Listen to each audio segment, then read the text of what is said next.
ജേസനത്തിന്റെ പുതിയൊരു വീഡിയോയിലേക്ക് എല്ലാവർക്കും സ്വാഗതം. പിറ്റോണിയ പ്ലാന്റ്സിനെ കുറിച്ച് അറിഞ്ഞത് മുതലും അതിന്റെ കൂടുതൽ പരിചരിക്കാൻ തുടങ്ങിയാലും ഒത്തിരി ഇഷ്ടം ആ ഒരു പ്ലാന്റിനോടുണ്ട്. അപ്പോൾ നമ്മൾ ഇത് ഒന്ന് റീപോർട്ട് ചെയ്തിട്ട് വേറൊരു ചട്ടിലേക്ക് മാറ്റാണ്. ഒരുപാട് തവണ നമ്മൾ റീപോർട്ട് ചെയ്തിട്ടുണ്ട്. ഇത്തവണ നമ്മൾ വ്യത്യസ്തമായിട്ട് ചെറിയൊരു പ്ലാസ്റ്റിക് പോട്ടിലേക്കാണ് മാറ്റാനായിട്ട് പോകുന്നത്. ഇത്തവണ നമ്മൾ മാറ്റാൻ പോകുന്നത് ഇങ്ങനത്തെ ഒരു പോട്ടിലേക്കാട്ടോ. പിറ്റോണിയ പ്ലാന്റ്സ് ഒക്കെ നമ്മൾ വളർത്തുന്ന സമയത്ത് അത്യാവശ്യം കുഴി ഇല്ലാത്ത പോട്ട് വേണം തിരഞ്ഞെടുക്കാനായിട്ട്. ഞാനിവിടെ നട്ടുള്ള മൺചട്ടി ആണെങ്കിലും ഇപ്പോൾ തിരഞ്ഞെടുത്ത ഈ പോട്ടാണെങ്കിലും കുഴിയില്ലാത്ത തരത്തിലുള്ള പോട്ടാണ്. കാരണം ഇതിന്റെ വേര് അത്യാവശ്യം അടിയിലേക്കൊന്നും പോവില്ല, ഈ മുകൾ ഭാഗത്തായിട്ട് ഇങ്ങനെ പരന്ന് പിടിക്കുക ചെയ്യുക. അപ്പോൾ നമ്മൾ തിരഞ്ഞെടുക്കുന്ന സമയത്ത് അത്തരത്തിലുള്ള പോട്ട് തിരഞ്ഞെടുക്കാനായിട്ട് ശ്രമിക്കുക. പിറ്റോണിയ പ്ലാന്റ് പിന്നെ ഒരിക്കലും നമ്മൾ വെയിലത്ത് ഡയറക്റ്റ് വെയിൽ കൊള്ളുന്ന സ്ഥലത്ത് വെക്കരുത്. ഒരു മണിക്കൂർ 2 മണിക്കൂറൊക്കെ വെയിൽ കിട്ടുന്ന സ്ഥലമാണെങ്കിൽ കുഴപ്പമില്ല. മുഴുവനായിട്ട് ഒരു ദിവസത്തെ വെയിൽ മുഴുവനായി കിട്ടുന്ന സ്ഥലത്ത് ഒരിക്കലും വെക്കാനായിട്ട് ശ്രമിക്കരുത്. ഒരു മണിക്കൂറൊക്കെ വെയിൽ കൊണ്ടാൽ തന്നെ അതിൻ്റെ ലീവ്സ് കണ്ടോ, ഇതിപ്പോൾ വാടിയിരിക്കുന്നത് പോലെ ഉണ്ട്. ഈ ഒരു കണ്ടോ, ഇതിങ്ങനെ ആട്ടുന്ന സമയത്ത് ഈ ഒരു ഇല ആടുന്നുണ്ടെങ്കിൽ അത് വാടിയിരിക്കുന്ന സമയമാണ്. അത് നമുക്ക് ഈ ഒരു പ്ലാന്റ്സിന്റെ ലീഫൊക്കെ പൊടിച്ച് നോക്കിയിട്ടുണ്ടെങ്കിൽ മനസ്സിലാവും. നല്ല ഇതിൻ്റെ ഈ ഒരു പ്ലാന്റ്സിന്റെ അടിയിൽ നമ്മൾ മണ്ണിൽ പോട്ട് മിക്സിൽ എപ്പോഴും വാട്ടർ കണ്ടന്റ് ഉണ്ടായിരിക്കണം. വെള്ളം നനവ് ഉണ്ടെങ്കിൽ മാത്രമാണ് ഈ ലീഫൊക്കെ നല്ല ഡ്രൈ ആയിട്ടിരിക്കുള്ളൂ. ഡ്രൈ ആയിരിക്കുന്ന സമയം ഈ ഒരു ലീഫിൽ നമ്മൾ തൊട്ടിട്ടുണ്ടെങ്കിൽ ഇതിൻ്റെ നെർവേഴ്സ് കണ്ടല്ലോ, അതിലൊക്കെ നല്ല ഡ്രൈ ആയിട്ട് തന്നെ നമുക്ക് ഫീൽ ചെയ്യും. ആ ഒരു സമയമാണ് ഈ ഒരു പ്ലാന്റ്സിന് ഏറ്റവും ബെറ്റർ കേട്ടോ. ഇങ്ങനെ കാണുന്ന സമയത്ത് അതിൽ നമുക്ക് മനസ്സിലാക്കാം അതിൽ വാട്ടർ കണ്ടന്റ് കമ്മിയാണ്, ചെടിക്ക് അത്യാവശ്യം ജലാംശത്തിന്റെ കമ്മിയുണ്ട്. അപ്പൊ ആ ഒരു സമയത്ത് കുറച്ച് വെള്ളം ഒഴിച്ചു കൊടുക്കുന്നത് വളരെ നന്നായിരിക്കും കേട്ടോ. ഞാനിവിടെ 2 ഐറ്റം പ്ലാന്റ്സ് കാണിച്ചു തരാം. ഈ ഒരു ലീഫ് കണ്ടോ, ഇതിങ്ങനെ ഇങ്ങനെ ആട്ടിയാൽ ആടുന്നുണ്ട്, അതുപോലെ തന്നെ ഇങ്ങനെ മടങ്ങി വരുന്നുണ്ട്. ഇനി അതുപോലെ തന്നെ ഈ ഒരു പ്ലാന്റ്സ് നോക്കാം, ഇതുണ്ടോ, അത്യാവശ്യം നല്ല ഡ്രൈ ആയിട്ട് ഉണ്ടോ, നമ്മൾ ഇങ്ങനെ മടക്കി നോക്കിയാൽ മാത്രമാണ് ഈ ഒരു പ്ലാന്റ്സിന്റെ ലീഫ് മടങ്ങുന്നത്. ഈ ഒരു പ്ലാന്റ്സ് ഉണ്ടോ, പതുക്കെ നമ്മളിങ്ങനെ തട്ടുമ്പോഴേക്കും തന്നെ അത് ആകെ ആടുന്നുണ്ട്. അപ്പോൾ ചെടിയുടെ പോട്ട് മിക്സിൽ വാട്ടർ കണ്ടന്റ് കുറയുന്ന സമയത്താണ് ഈ ഒരു പ്രവണത ചെടി കാണിക്കുക കേട്ടോ.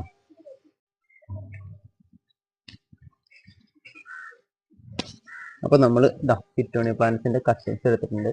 ഇത് നമ്മൾ ഈ ഒരു പോട്ടിനകത്ത് നമ്മൾ നടാനായിട്ട് പോകുകയാണ് കേട്ടോ. അതിനു മുമ്പ് നമ്മൾ ഈ ഒരു ഡ്രെയിനേജ് ഹോളിന്റെ അടുത്ത് നമ്മൾ ഈ ഒരു നെറ്റ് യൂസ് ചെയ്യുന്നുണ്ട്.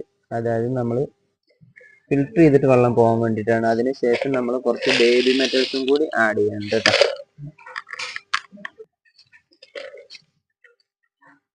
ഈ ഡ്രെയിനേജ് ഹോള് അടയാതിരിക്കാൻ വേണ്ടിയിട്ടാണ് നമ്മൾ ഈ നെറ്റും അതുപോലെ തന്നെ ഈ ഒരു ബേബി മെറ്റൽസും യൂസ് ചെയ്തിട്ടുള്ളത് കേട്ടോ.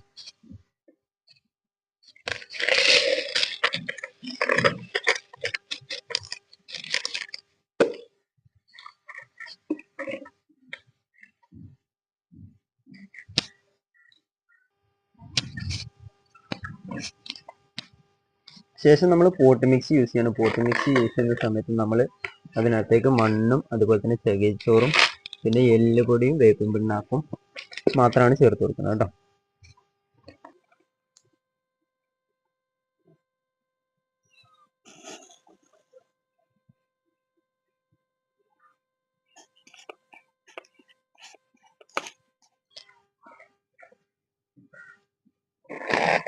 അങ്ങനെ നമ്മൾ മിക്സ് ചെയ്ത് പോട്ട് മിക്സ് ഇതിനകത്തേക്ക് ഇട്ട് കൊടുക്കണം കേട്ടോ.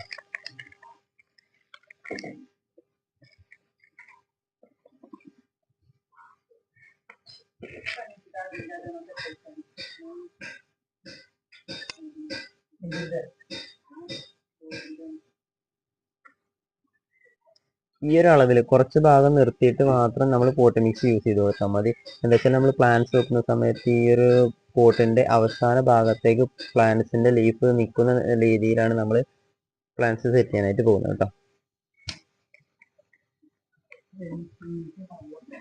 പോട്ട് മിക്സ് സെറ്റ് ചെയ്തതിന് ശേഷം നമ്മളിതാ ഈ ഒരു സാഫും കൂടി ഇങ്ങനെ പതുക്കെ തൂവി കൊടുക്കുന്നുണ്ട്. എന്തിനാ വെച്ചാൽ ഈ ഒരു പ്ലാന്റ്സ് വെക്കുന്ന സമയത്ത് കൂടുതൽ ഫംഗസ് ബാധ കേൾക്കാനുള്ള സാധ്യത ഉണ്ട് ഈ ഒരു പിറ്റോണിയ പ്ലാന്റിന്.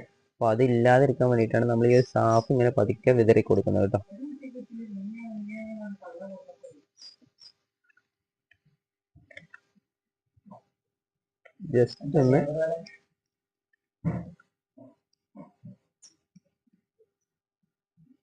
ജസ്റ്റ് ഒന്നൊരു കമ്പ് വെച്ചിട്ട് പതുക്കെ ഒന്ന് ഇളക്കി കൊടുക്കാം.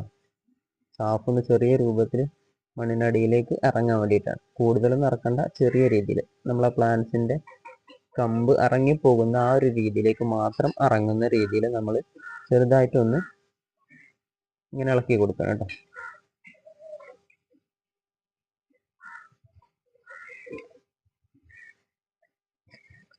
ഇനി നമ്മൾ പ്ലാന്റ് സെറ്റ് ചെയ്യാനായിട്ട് പോകാം കേട്ടോ.